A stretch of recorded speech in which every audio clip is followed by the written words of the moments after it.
What is going on, you guys? Sports Runs on Diesel is back at you here. Yes, I know I am back. I know it's been 5 or 6 weeks since I last posted a video, but let's get down to it here. March Madness is officially back here. The field of 68 is set, and I got some games to go over that are potential bracket busters and teams to go over that could potentially bust your bracket all the way through up to the Elite Eight.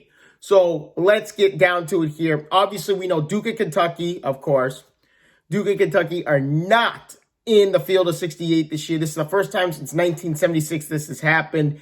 And, of course, the last time it happened, the Indiana Hoosiers go undefeated with the perfect record 32-0 and finish off the undefeated season and win the national championship. It would only be form-fitting 45 years later that history could repeat itself with Gonzaga being the number 1 overall seed in the West division of the bracket, and they're undefeated and they run the table and they're the favorites to win the tournament and go undefeated again. So it's a little ironic that 45 years later we're set up with the same scenario with Duke and Kentucky not being in the tournament, and we have an undefeated team that is the favorite to win the whole thing. Now, with Duke and Kentucky, we all know they'll be back next year. We're talking about 2 of the top 5 recruiting classes in the nation. They are so good at recruiting college players, especially with this whole one-and-done thing that has happened nowadays. But they will be back, and we all know they'll be back. But let's get down to the games to watch here. In the first round, like I said, these are potential bracket busters. First up in the West division of the bracket, we got the 4 seed Virginia up against Ohio, the 13 seed. Now, the only reason why I circled this on my sheet is because Virginia has had a history of losing to double-digit seeds. And we all remember 4 years ago when they lost as a number 1 seed to the 16 seed. And I think it was University of Maryland, Bristol County that ended up beating them as a 16th seed, and they beat them handily by 20.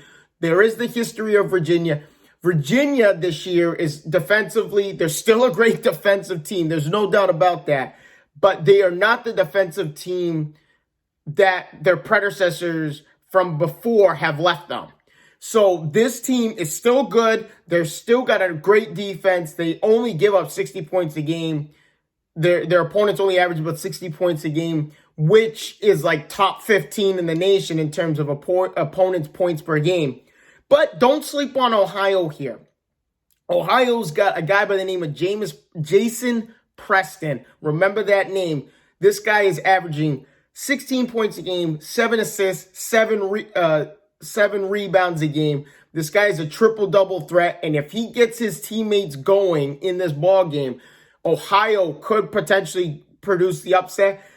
Because of the upset, but anything can happen in this tournament. We know that any team can beat anyone in this tournament. All it takes is one off night, and a 1 seed could lose to a 16 seed, even though it's only happened once in the storied history of the NCAA tournament. But with that being said, Ohio has a chance to win this ball game. Remember the name, Jason Preston. He's the guy you want to look at in this ball game. And like I said, anything can happen. I have Ohio winning the ball. Moving on to Villanova against Winthrop. We got a 5 seed versus a 12 seed in the south part of the bracket. The reason I still have Villanova winning this ball game, but the reason why Villanova has a chance of being upset in this tournament is because they do not have Colin Gillespie, and Colin Gillespie is a huge integral part of this team and this Nova and what they do offensively and defensively as a team. But because of them not having Colin Gillespie, there's a nothing to lose kind of attitude with this Villanova Wildcats team, because there's low expectations because one of your top players is out. Now someone's got to step up and fill the role. Now, here in the tournament, anything can happen. Anyone can step up at any point in time. We remember in 2015 with the Duke Blue Devils, their last time they won the NCAA title, they went, they play in the national title game against Wisconsin, and Grayson Allen stepped up and hit big key shots late in that ball game. And, so anyone can step up. But don't sleep on Winthrop, though. Winthrop is 23-1 in the regular season. They're one of 3 teams in the bracket that have 1 loss or less or undefeated. Obviously, Gonzaga's the other, and then there's Colgate. But we'll get to Colgate in just a second. But Chandler Vandren, he's the guy you want to look for. He has 3 triple-doubles on the season. Another guy who is 12, 7, and 7, averaging 12 points a game, 7 rebounds, 7 assists. A great guard. And potentially, they have a veteran group in this Winthrop. They have like 3 seniors that lead this squad.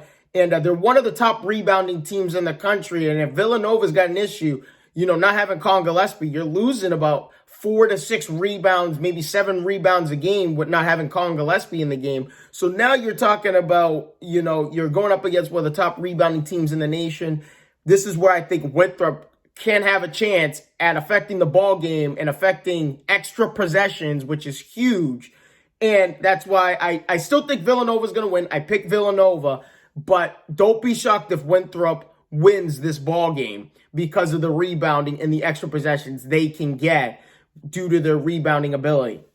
Up next, same part of the bracket, South bracket, we got the number 3 seed Arkansas and the number 14 seed Colgate. The reason why I circled this game, this is going to be a high-scoring affair. We got two teams that are top 15 in the nation in scoring, top 15 in net rating in the nation, and this is going to be a fantastic game to watch. I didn't really highlight one player or another. I think the high-scoring game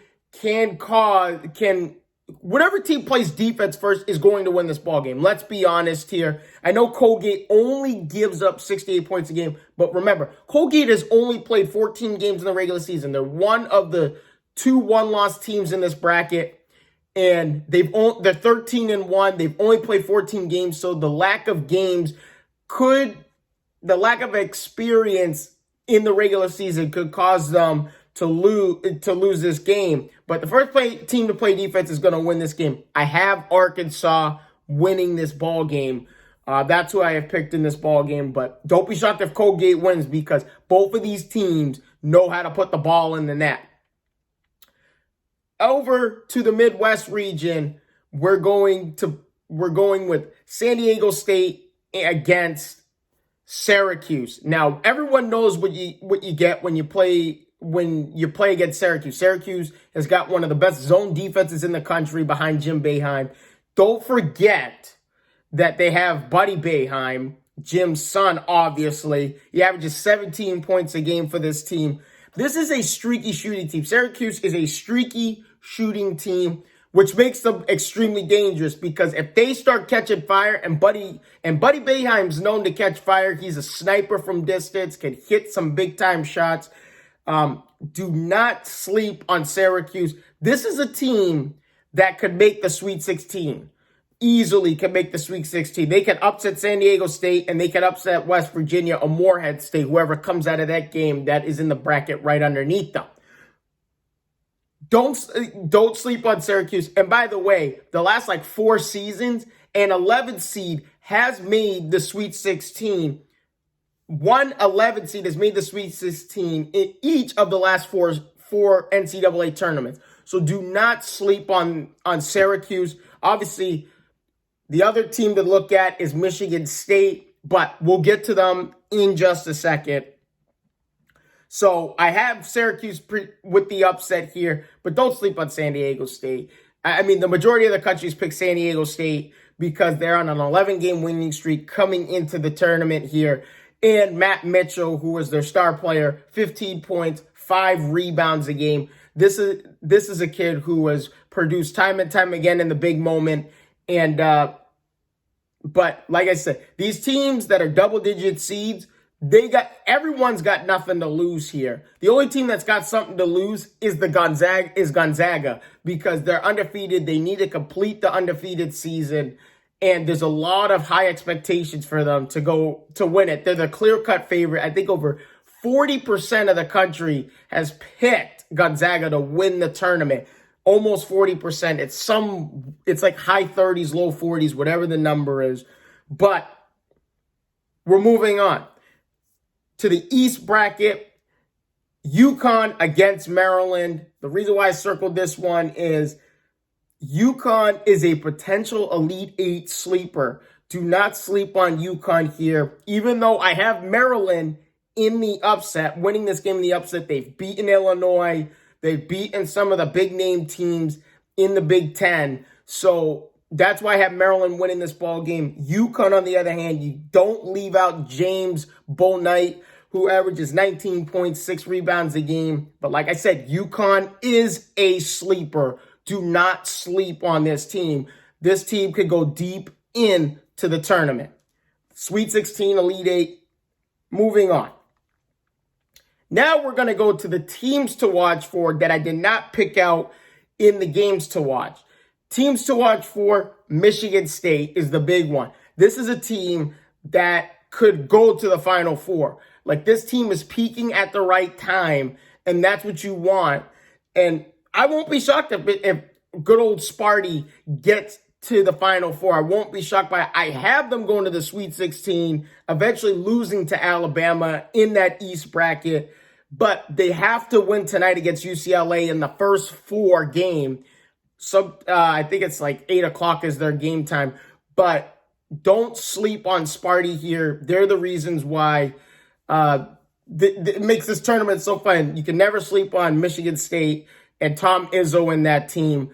So keep an eye on Michigan State. Oklahoma State over in the Midwest Division. Watch them, because I tell you right now, Cade Cunningham, who seems to be going as the number 1 overall pick in the next upcoming NBA draft. This is a kid who can put up 30 to 40 on you any given night, and this Oklahoma State team can play some defense as well. So don't sleep on them. Florida State is another one. I feel bad for Michigan. Michigan is in the toughest bracket in that East Division, where there are 4 conference champions in that division, and Florida State could come out of it. Now, believe it or not, I have Florida State beating Michigan and making it to the Elite Eight because of them not having Isaiah Livers, who is a key integral part, one of 3 players on that Michigan team that average over 13 points a game. And without him, who's going to step up and contribute to this team and help them keep moving forward into the next round of the bracket? I do have Michigan State making the Sweet 16. I don't think they're going to go much further. Florida State's a great defensive team, a very good offensive team as well. But don't sleep on Florida State as well. Texas, Alabama, these are 2 teams that are, all right, the last 3 teams I just mentioned, and even Michigan State, all 4 of those teams are in the East bracket. This is the bracket to watch for, because I think there's going to be a lot of upsets that could happen in that bottom half of the bracket. And on top of that, Texas is the 3 seed. Alabama's the 2 seed. I mean, don't forget Colorado. Colorado's a great offensive and defensive team. They do it on both ends of the floor. Colorado is one of the top. It led the Pac-12 in offensive rating this season and was second in defensive rating this season as well. So don't sleep on Colorado. They're a team that could bust up a bracket and make it to the Final Four or even the Elite Eight. Even just them making it to the Elite Eight can bust up anyone's bracket. So keep an eye on them. But and obviously, in terms of my picks, my Final Four is Gonzaga, Baylor, Illinois, and Alabama. That's my Final Four. I have Gonzaga and Illinois in the finals, playing for the national championship, and I do believe Gonzaga will win the overall tournament. They were top. They were number 1 in the nation in scoring. They averaged over 90 points a game. Number 1. Number 2, they have the best overall complete team.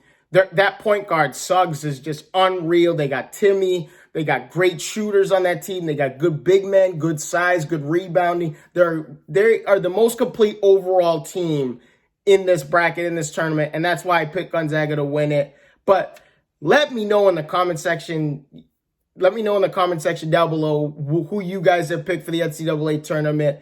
Thank you guys again so much for your time. Stay tuned because I have more videos coming. I know it's been a while. You guys are like, oh, this kid finally showed back up. I understand. With all that being said, thank you guys again so much for your time. If you haven't already, please leave a like and subscribe to the channel if you haven't already. Or if you're on Facebook, please like the page and follow it and hit the notifications button. I would greatly appreciate it. Thank you guys again so much for your time. I will see you guys all in the next one. Deuces.